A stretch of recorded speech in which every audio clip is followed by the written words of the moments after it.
نحمدہ و نصلی علی رسولہ الکریم اما بعد فاعوذ باللہ من الشیطان الرجیم بسم اللہ الرحمن الرحیم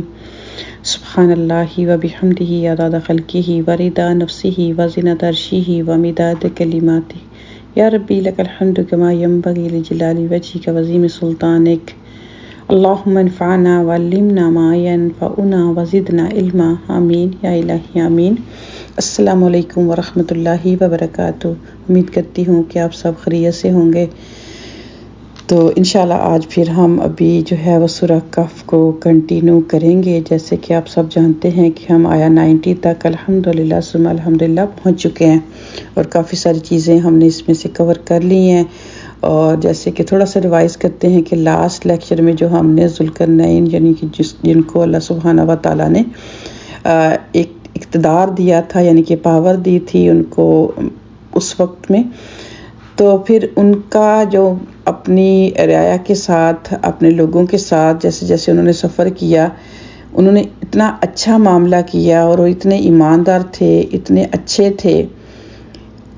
تو اللہ سبحانہ و تعالیٰ نے ان کو اس وقت بھی فل پاور بھی دی اور اتنا پیارا تھا یہ ان کا معاملہ، اتنا انصاف پہ مبنی تھا ہر ان کا ایکشن جو تھا، تو اللہ سبحانہ تعالیٰ نے اس کو ہمارے لیے قرآن میں بیان کر دیا۔ تو انشاءاللہ آگے ہم لے کے چلیں گے آیا نمبر 91 کو۔ جیسے کہ انہوں نے ان کے پاس ٹارگٹ تھا 3 طرح کے، یعنی کہ جب بھی وہ سفر کر رہے تھے ہم نے یہ دیکھا تھا، تو وہ جیسے جیسے آگے بڑھ رہے تھے تو ان کو ایک عجیب طرح کے لوگ، ایک جیسے بندہ کوئی بھی اس وقت کنفیوز ہوتا ہے کہ کیسے ان کے ساتھ جو ہے وہ معاملہ کیا جائے،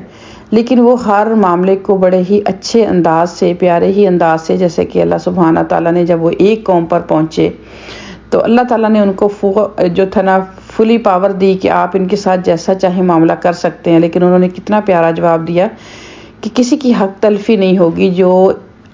ایمان والا ہوگا، نیک عمل کرے گا تو اس کے لیے ہم بھی راہیں آسان کریں گے اور اس کے ساتھ اچھا معاملہ کریں گے، لیکن جو غلط کرے گا اس کو اس کی سزا ملے گی اور جتنی اس کے بعد اس کا معاملہ جو ہے وہ اللہ تعالیٰ کی طرف لوٹا دیا جائے گا۔ تو آگے پھر وہ اپنا سفر اگین جو ہے وہ کنٹینیو کرتے ہیں۔ شروع کرتی ہوں اعوذ باللہ من الشیطان الرجیم بسم اللہ الرحمن الرحیم۔ کذالک اسی طرح، وقد اور تحقیق، احاطہ کر رکھا ہے، بما ساتھ جو لدیہ خبرا ہر اس چیز کا جو اس کے اس کے پاس تھی اپنے علم سے۔ ثم اتبع سبابا پھر وہ روانہ ہوا کس دوسرے سفر کی طرف، ایک اور راہ، یعنی کہ وہاں سے نکلے دوسری راہ کی طرف، حتیٰ یہاں تک کہ اذا بلغا پہنچا وہ بینا درمیان السدین 2 پہاڑوں کے، وجدا پایا اس نے من دونہما ان دونوں کے درمیان قوما ایک قوم کو، لا نہیں یکادونا وہ سمجھتے تھے، قریب تھا، بہت قریب تھا، یفقہونا کہ وہ سمجھتے قولا کوئی بھی بات۔ تو اب جو دوسری ان کا جو یہاں پر وہ پہنچے تو ایسا ہوا کہ وہ ایسی قوم کے ساتھ ان کا واسطہ پڑا کہ ان کو ان کی لینگویج بالکل بھی سمجھ نہیں آ رہی تھی۔ قالو انہوں نے کہا، یا ذوالقرنین اے ذوالقرنین، انا بے شک یاجوج و ماجوج، جوج اور ماجوج مفسدون فی الارض فساد کرنے والے ہیں زمین پہ، فحل تو کیا نجعل بنائیں ہمارے لیے لکا آپ خرجن ہم، یعنی کہ کوئی بھی، یعنی کہ ٹیکس یا پیسے جو ہے وہ اکٹھے کرتے ہیں، خراج یعنی کہ خرچہ، اللہ اوپر ان کی تجعلا آپ بنا دیں، بیننا ہمارے درمیان، و بینہم اور ان کے درمیان، سدا ایک دیوار۔ تو انہوں نے کہا کہ یعنی کہ جوج مجوج کا واقعہ ہم جو ہے بہت دفعہ سنتے ہیں لیکچرز میں، تو یہ بھی ایک قوم ہے، اللہ سبحانہ تعالیٰ کے حکم سے ابھی وہ ایک جگہ بند ہے، اور وہ جو دیوار ہے اس کے بارے میں ہم جانتے ہیں کہ وہ ایوری مارننگ صبح جب کرتے ہیں تو اس میں سے سراغ نکالنے کی، یعنی کہ اپنی آزادی کے لیے وہ سارا دن وہ قوم جو ہے وہ محنت کرتی ہے۔ لیکن کیا ہے کہ جب اینڈ کرتے ہیں تو وہ انشاءاللہ کہنا بھول جاتے ہیں، جیسے کہ یہ بات ہم نے شروع میں بھی پڑھی تھی نا کہ اللہ سبحانہ تعالیٰ کا حکم ہے ہمارے لیے بھی اور ہر ایک کے لیے بھی، جب بھی کوئی پلاننگ کریں کامیابی کے لیے ضروری ہے کہ آپ انشاءاللہ کہیں۔ تو جس دن یعنی کہ ان کا ایک تو مقرر وقت آ جائے گا قیامت سے پہلے، تو اس دن اللہ تعالیٰ کے حکم سے وہ کہیں گے کہ جتنا بھی وہ کام کر لیں گے تو کہیں گے کہ انشاءاللہ ہم اس کو آج یا پھر کل کمپلیٹ کریں گے، تو اس دن پھر اللہ کے حکم سے وہ آزاد ہو جائیں گے، تو پھر یہ وہ سارے جو ہے وہ زمین میں پھیل جائیں گے اور بہت زیادہ استغفر اللہ زیادہ نفری میں ہوں گے، بہت زیادہ مسائل ہوں گے دنیا والوں کو ان کے۔ تو یہ تھوڑا سا ان کے بارے میں تھا، جیسے کہ میں نے آلویز مختصر الفاظ میں ہر بات کو کرتی ہوں وقت کی وجہ سے۔ اگر کوئی مزید اس کے بارے میں ڈیٹیل جاننا چاہیں تو آپ خود بھی سرچ کر سکتے ہیں اور مجھے بھی کال کر سکتے ہیں۔ تو پھر وہ جو قوم تھی انہوں نے کہا کہ یہ جو ابھی تو یعنی ہم تو سیف ہیں، اس قوم نے بھلا کیا کہ انہوں نے ذوالقرنین سے کہا، جیسے کہ آج کل بھی اگر کوئی کسی وجہ سے تنگ ہوتا ہے تو وہ جو وقت کا بادشاہ ہوتا ہے تو اس کو پھر ریکویسٹ کرتے ہیں کہ کسی طرح ہمیں سیف کر لیا جائے نا۔ تو انہوں نے کہا کہ ایسا ہے کہ ہم کچھ نہ کچھ خراج یعنی کہ پیسے جمع کرتے ہیں، جو بھی ہے ٹیکس وغیرہ دیتے ہیں، تو آپ ایسا کریں کہ ان کے اور ہمارے درمیان دیوار بنا دیں۔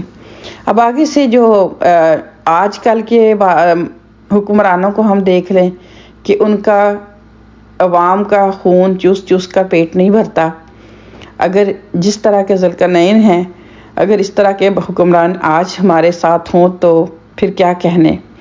تو وہ آگے سے جواب دیتے ہیں، قالا کہا انہوں نے، ماں جو مکنی اقتدار دیا ہے مجھے، یہ اختیار دیا ہے، فیہ اس میں ربی میرے رب نے، خیر بہتر ہے، فاعینونی بس جو ہے پس مدد کرو میری، بقوہ طاقت سے، یعنی کہ جسمانی قوت جو ہے وہ مجھے چاہیے، مشقت چاہیے،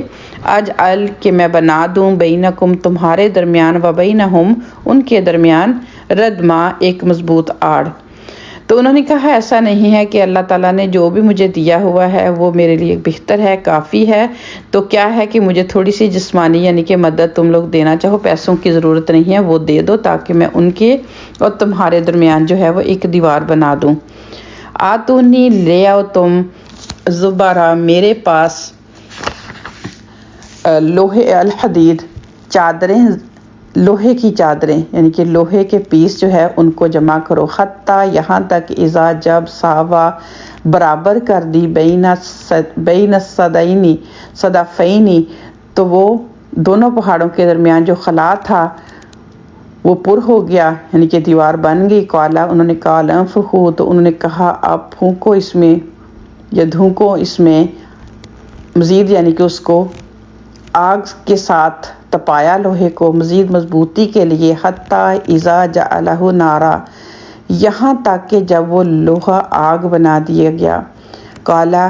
کہنے لگے آتونی لے آؤ، افرغ میرے پاس ڈال دو، یا علیہ اس پر کترا پگھلا ہوا تانبا۔ تو مزید مضبوطی کی یعنی کہ پہلے اب امیجن کریں کہ کتنی مضبوط وہ دیوار ہے، تو پہلے اس کو یعنی کہ لوہے کی چادروں سے تیار کیا گیا ہے، پھر اس کو مزید پکا کرنے کے لیے تانبے کو پگھلا کے تو اس کو اس کے اوپر ڈالا گیا ہے۔ تو پھر ساتھ ہی کیا کہتے ہیں، اتنا مضبوط اور اتنا سیف کام کرنے کے لیے، یعنی کہ جو دیوار آج تک وہ موجود ہے، اتنے سال ہو گئے ہیں، تو وہ کیا کہتے ہیں کہ فَمَسْتَطَاعُوا أَن يَظْهَرُوهُ وَمَا اسْتَطَاعُوا لَهُ نَقْبًا، سو یاجوج ماجوج بڑی کوشش کے باوجود بھی اسے سرکا نہیں سکیں گے، یعنی کہ اس کو ان کے اندر اب یہ طاقت نہیں ہے کہ اس میں یا تو نقب لگائیں یا پھر اس میں سوراخ کر سکیں۔ یعنی کہ انہوں نے اپنی اس قوم کو تسلی دی کہ اب یہ دیوار جو بن گئی ہے، جوج مجوج اس میں اب جو ہے آپ کو نقصان نہیں پہنچا سکیں گے، آپ لوگ جو ہے وہ سیف ہو گئے ہو۔ لیکن ساتھ ہی کیا کہتے ہیں کہ اتنا بڑا کام کرنے کے باوجود تکبر نہیں ہے، اپنے آپ کو بڑا نہیں بنایا، اپنے آپ کو کچھ۔ پہلے آپ دیکھیں، پہلے جب انہوں نے بات کی تب بھی انہوں نے کہا کہ جو کچھ بھی میرے پاس یعنی کہ مال ہے جس سے یعنی کہ اس دیوار کو بنایا جائے گا وہ میرے پروردگار نے دیا ہے مجھے، وہ کافی ہے، تم لوگ مجھے جسمانی ہیلپ دو۔ اینڈ پہ پھر کیا ہے کہ سارا کام کرنے کے باوجود کیا کہتے ہیں، قال ھذا رحمت من ربی، انہوں نے کہا کہ یہ تو رحمت ہے میرے پروردگار کی۔ فَإِذَا جَاءَ وَعْدُ رَبِّي جَعَلَهُ دَكَّا، تو جب اس کا وعدہ آ جائے گا، جیسے کہ میں نے شروع میں بات کی، تو پھر جو ہے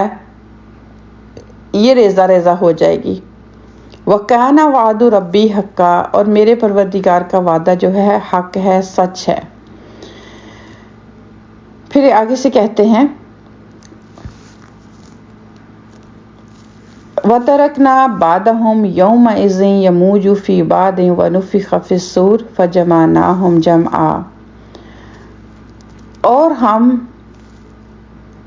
گزار کر دیں گے، چھوڑ دیں گے ہم ان میں سے بعض کو اس دن، یعنی کہ تند موجوں کی طرح، یعنی کہ ایسے وہ یعنی کہ تیزی سے نکلیں گے، فی بعد اس کے بعد، ونفخا پھونکا جائے گا، فی الصور سور، فجمعناہم جمع، تو ہم سب کو اکٹھا کر دیں گے۔ تو آیا نمبر 98 تک جو تھا ہمارا، جو ذوالقرنین کا جو سفر تھا، جو ان کے ساتھ واقعات پیش آئے، جس طرح سے انہوں نے جیسے جیسے ان کو قومیں ملی ان کے ساتھ معاملہ کیا، تو وہ آج ہمارا جو تھا وہ کمپلیٹ ہوا۔ تو میرا خیال ہم آگے کی جو آیات 10 ہیں وہ انشاءاللہ نیکسٹ لیکچر میں کور کریں گے۔ تو اس سے ہمیں جو ہے وہ یہی لیسن ملتا ہے کہ چاہے بڑے لیول پر ہو کوئی انسان یا چھوٹے لیول پر ہو، تو جب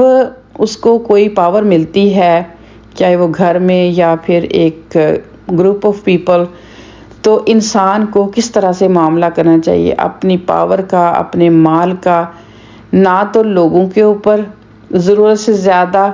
جو ہے وہ پریشر یا ان کو ستانے کا باعث نہیں بننا چاہیے، اور دوسرا یہ ہے کہ اگر خود اللہ تعالیٰ نے دیا ہے تو اس کو اپنے آپ کو بڑی چیز سمجھنے کی بجائے ہر چیز کا جو ہے وہ کریڈٹ اللہ سبحانہ و تعالیٰ کو ہی ہمیں دینا چاہیے۔ اسی میں ہی کامیابی ہے اور اسی میں ہی انسان جو ہے وہ آگے بڑھتا ہے۔ جب انسان اپنے آپ کو بڑا سمجھنے لگتا ہے یا اپنے نالج کو سمجھتا ہے کہ میرے پاس بہت زیادہ آ گیا، میرے پاس مال، اس دن ایک تو یہ سب سے بڑا نقصان تو یہی ہوتا ہے کہ انسان کی آگے بڑھنے کی جو صلاحیت ہے وہ ختم ہو جاتی ہے اور وہ رک جاتی ہے۔ تو جب اللہ تعالیٰ کی مدد ساتھ ہوتی ہے تو پھر انسان آگے سے آگے بڑھتا جاتا ہے۔ تو اللہ تبارک تعالیٰ سے دعا ہے کہ ان ساری آیات کی روشنی میں اللہ تعالیٰ ہمیں اپنا محاسبہ کرنے کی توفیق عطا فرمائے، آمین ثم آمین۔ السلام علیکم ورحمۃ اللہ وبرکاتہ۔